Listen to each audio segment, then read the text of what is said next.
Hi, welcome back to Guessagaingaming in sunny London.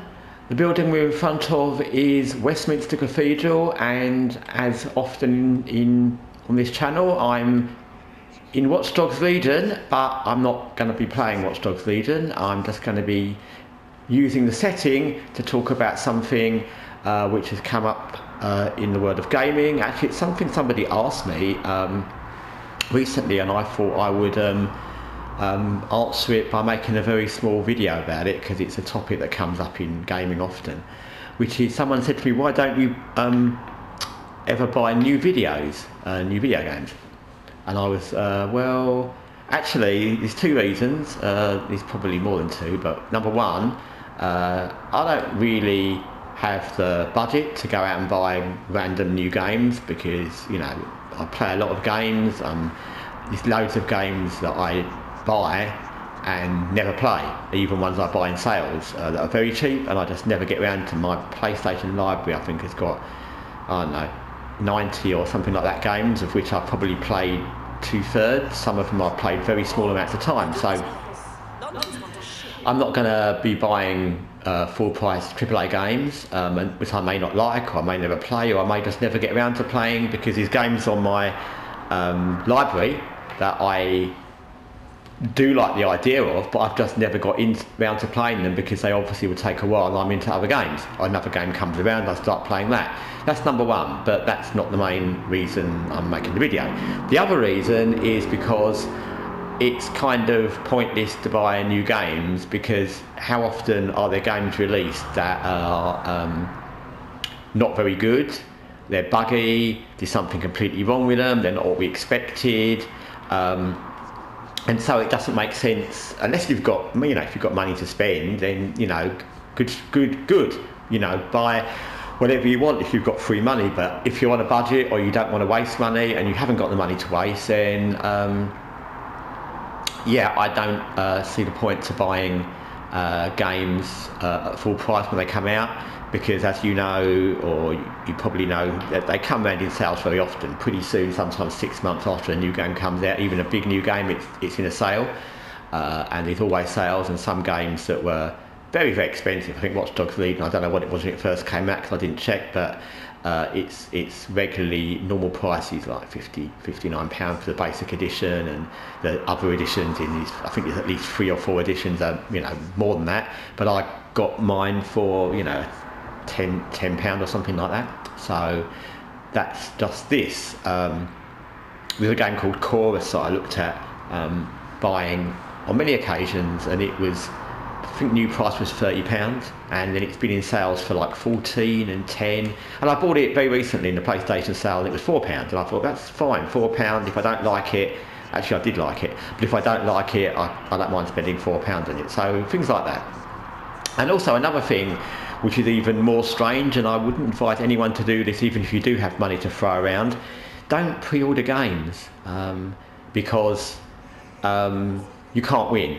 If you pre-order a game, and as we know from countless games, whether it's Redfall or Suicide Squad Kill the Justice League, or Anthem, Babylon's Fall, Forspoken, Gollum, there's such a list of games that came out, I could go on, that came out and were not what we expected, that they were much worse than we expected, sometimes terrible. And if you've pre-ordered them, you've paid, and you can't go back. So what will be the benefit? There's no benefit. The benefit is you get to play the game on the day, while you can buy it on the same day and you still get the benefit. So pre-ordering doesn't make any sense, because you can just wait 1 day or 2 days and see if it gets good reviews, see what people are saying about it. Of course, every single person's not going to have the same opinion, even about those games I just mentioned, but at least you can kind of see if the overall reviews are positive, or just if from the gameplay you see and from what people say, you actually like what the actual real game is like. Because again, another thing that happens is games often come out and they're not at all as we thought they were going to be graphics wise or content wise. And another reason not to pre-order is because by doing that, you're allowing games publishers to basically do what they want, because if they know people will pre-order games, then there's no onus on them to make the games playable or of any good quality, because they're getting their money up front. They do things like, I know these things like you get additional content that you only get if you pre-order. Sometimes it's an extra mission, or sometimes an extra character, or something like that. But to be honest, that's scummy, and you shouldn't support that, because even if we can afford to buy an AAA game for whatever it is pre-order and get the additional mission, I mean, you know, we should think that some people can't, and those things should be included for everybody, whether you buy the disc at the time it's released or whether you buy the download version. Those things are things that should be in game, and just because, it's like anything, just because you've got extra money doesn't mean you should get access to some part of the game that should be in the game. So those things aren't things to be supported anyway.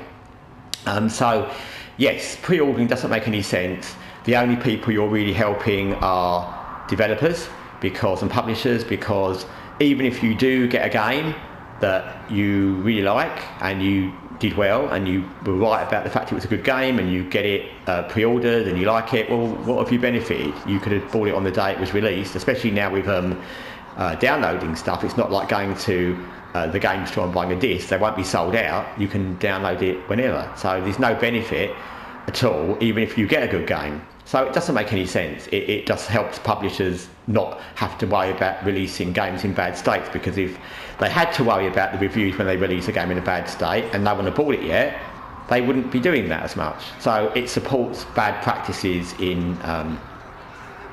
from publishers and developers, and it's not good. And so, yeah, like I said, I don't buy new games because I don't want to spend the money. For the money I could spend on a brand new AAA game, I could buy X amount of games in sales, and I'd find at least half of those that I really liked. More than one game, a AAA game that I might really like and I might not. And like I said, even if I do like it, well, there's plenty of other games I like, and I can wait for a sale. Even if there was a new Watch Dogs Legion game that came out, which unfortunately won't be, but even if there was, and it came out AAA, which it would be, I wouldn't rush out to buy it a AAA price. I'd wait. Yeah, okay, I'd want to wait until it dropped something. Maybe I wouldn't wait 2 years. Maybe I'd wait for the first sale and it dropped off, you know, a third or something like that. But I certainly wouldn't buy it brand new, and I certainly wouldn't buy a AAA game pre-order, because how would I know it would be in a good state in the first place? So yeah, don't buy games new unless you can afford to, and if you are going to do it, you know, go through the PlayStation Store sale. Think of how many games you could pick up for that you might really enjoy, or that you thought about buying that aren't that price. Maybe you could get like 5 games in a sale for a third of the price for a new AAA game, play them all, and you'd still have the money from what you saved to buy the AAA game you wanted 6 months down the line in the sale. So just give it full, and don't pre-order games, because like I said, you're not benefiting yourself, you're detrimenting yourself. The game could come out buggy or awful, and either way you're just helping publishers, because at the end of the day it just means they don't have to worry about the quality of the game, because they can release anything because they've already got pre-orders in. Anyway, thanks for watching my little thoughts about new games and sale games and pre-order games, and I'll be back with more later. In the meantime, thanks for watching Guessagaingaming.